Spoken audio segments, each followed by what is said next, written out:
Après le non de la caisse de retraite, le oui des nouvelles technologies.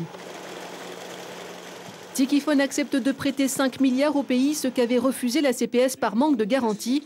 Une donnée de l'équation qui ne semble poser aucun problème à l'unique opérateur de téléphonie mobile en Polynésie. Pour nous, la garantie du pays, elle est avérée, puisque les emprunts sont des dépenses obligatoires du pays. Donc après les salaires, c'est les emprunts. Donc du côté de la sécurité des remboursements, on n'a aucun problème. Avec l'appui du conseil d'administration, la filiale de l'OPT a donc opté pour le rapatriement de ses placements nationaux improductifs. Le pays propose 4,4 de taux d'intérêt net. Consultation prise au niveau des banques, notamment la Socredo, la banque de Tahiti, la BP. Le maximum qui nous a été offert est de 3,2.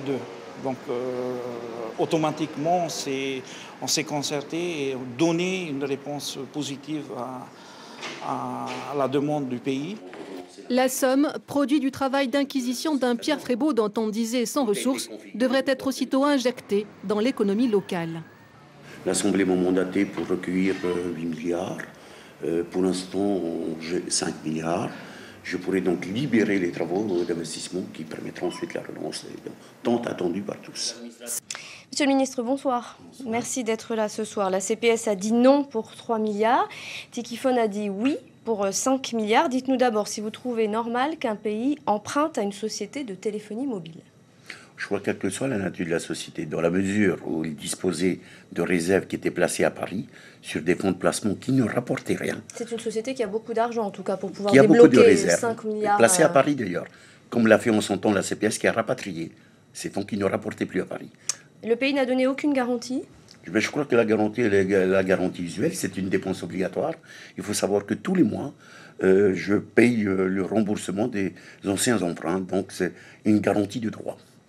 Qu'est-ce que vous avez négocié en échange du prêt avec la société Tikifone pour qu'elle accepte? Vous avez assuré à la société qu'elle garderait le monopole, par exemple? Que voulez-vous que je garantisse en plus de négocier? Je crois que ce n'est même pas la question à ce niveau-là. Il s'agit d'une opération de placement pour Tikifone qui, après avoir consulté les banques, a jugé que l'offre du pays était la meilleure. Et vous aviez consulté les banques, la Socredo, vous avez dit non au préalable? Bien sûr. Il m'était impossible d'emprunter à la Socredo, car je remettais en cause la position du pays au travers de son capital. Donc c'était suite aux dispositions bancaires nouvelles, donc c'était impossible. Ensuite, j'ai consulté toutes les banques. J'ai adressé aux bailleurs de fonds depuis le mois de janvier. Elles ne vous faisaient pas confiance? Elles ne m'ont pas répondu. Elles ne m'ont pas répondu. J'aurais compris si elles me mettaient en avant les difficultés. Aucune ne m'ont répondu, y compris l'AFD d'ailleurs. Est-ce qu'on peut craindre une hausse des tarifs de l'OPT maintenant que je pense pas d'ailleurs. Je crois que le président de Tikifone a annoncé d'ailleurs une amélioration des services, voire une baisse sur certaines prestations. Alors on peut se poser une question, pourquoi le pays n'a pas emprunté sur les marchés comme le font tous les pays au monde? Lesquels de marchés? Vous savez que nous sommes dans une situation de collectivité territoriale. J'ai fait également des approches sur certaines banques françaises, notamment ce qu'on appelle les emprunts obligataires. Il se trouve que les propositions qui m'ont été faites, qui ne sont pas faciles, sont au-delà des 6%. Donc j'ai eu raison de proposer 4,40 et j'ai obtenu que quelqu'un y réponde. Voilà, c'était pour obtenir un taux d'intérêt plus bas, finalement, que vous avez préféré emprunter localement. Je suis comptable des deniers publics. Il me faut trouver les meilleures offres compte tenu de la situation du pays. Alors, le président du conseil d'administration de l'OPT, Léon Tefao, est aussi secrétaire général du Tavini. Est-ce qu'on peut dire que ce prêt est le résultat d'un arrangement politique? Non, M. Tefao n'est pas président de l'OPT. Il est président de filiale de société de droit privé. Je ne crois pas qu'il y ait des arrangements en la matière. Ces services techniques ont analysé l'offre après avoir consulté les offres des banques suite au rapatriement qui a été fait, à l'image de ce qu'a fait la CPS. Mais la véritable question qui peut se poser à la CPS, que vont-ils faire de ces 8 milliards et placer à quel taux de rendement? Le Tarouéra parle de hold-up prémédité. Alors, vous savez, par rapport à Léon Tefao, justement. Là, véritablement, c'est une déclaration politique, peut-être par méconnaissance du dossier. Alors, le pays a donc pu payer sa dette aux communes, même si vous n'êtes pas d'accord sur le montant avec les maires. Qu'allez-vous faire d'autre avec cet argent? Non. Je crois qu'il faut rappeler que le pays doit, au titre de l'année 2012, 12 milliards. Donc, jusqu'à présent, je payais 1 milliard par mois. Ce qui fait, sur les 2 derniers mois, 1 milliard à chaque fois.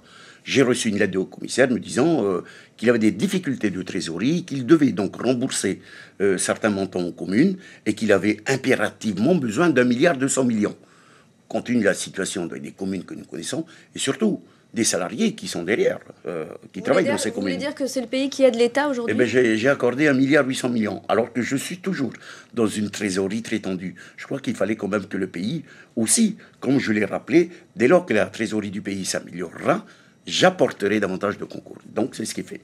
Concrètement, est-ce que vous allez relancer le bâtiment en faisant redémarrer des chantiers? Par exemple, la SMPP est sur le point de fermer. Est-ce que vous allez injecter une partie de ces 5 milliards dans le secteur de la perle? Ou bien est-ce que vous allez aider les hôtels à passer la mauvaise passe de la crise? Vous allez faire quoi de l'argent qu'il vous reste? Il faut savoir que ces 5 milliards sont destinés à l'investissement. Il y a un budget qui a été adopté par l'Assemblée. Il y a un programme de travaux. Donc, à partir de cet accord, je puis maintenant déléguer les montants pour que les services techniques en charge de ces travaux puissent lancer les procédures de travaux. Donc, ça ne servira pas à payer les fonctionnaires, vous nous le garantissez ce soir. Depuis plus d'1 an que je paye les fonctionnaires sans avoir bénéficié de cette situation. Alors, je ne comprends pas cette hantise. En réalité, il s'agit bien de l'investissement. Donc, le programme de travaux adopté par l'Assemblée peut véritablement se mettre en œuvre. Et dans ces conditions, les entreprises retrouver de l'activité et par-delà même retrouver de l'embauche. Une dernière question, Pierre Frébault. Après avoir été syndicaliste, vous êtes aujourd'hui ministre de l'Emploi.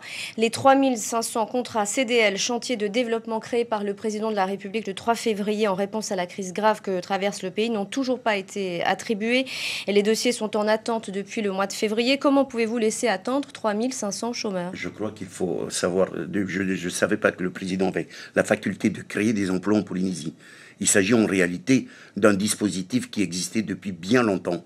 Mais il s'agit d'une convention qui est entre l'État et le territoire, car le pays doit apporter sa contribution. Ce qui est sûr, c'est que les dossiers sont prêts au commissariat et qu'ils attendent. Non mais attendez, il se trouve que l'État a très mal rédigé le projet de convention, me demandant d'engager des fonds bien supérieurs à l'autorisation de l'Assemblée. Donc il y a une erreur manifeste dans cette convention, et dans ces conditions, appliquant le principe de rigueur, je ne pouvais pas signer la convention.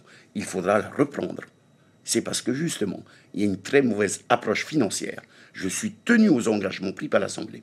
Ce qui veut dire que les 3500 chômeurs vont devoir attendre. Écoutez, madame, voulez-vous que je paye des choses qui ne me sont pas permises? Je crois qu'à un moment donné, la précipitation, il faudrait peut-être l'éviter. Monsieur Frébault, merci beaucoup d'avoir accepté notre invitation ce soir. Fin de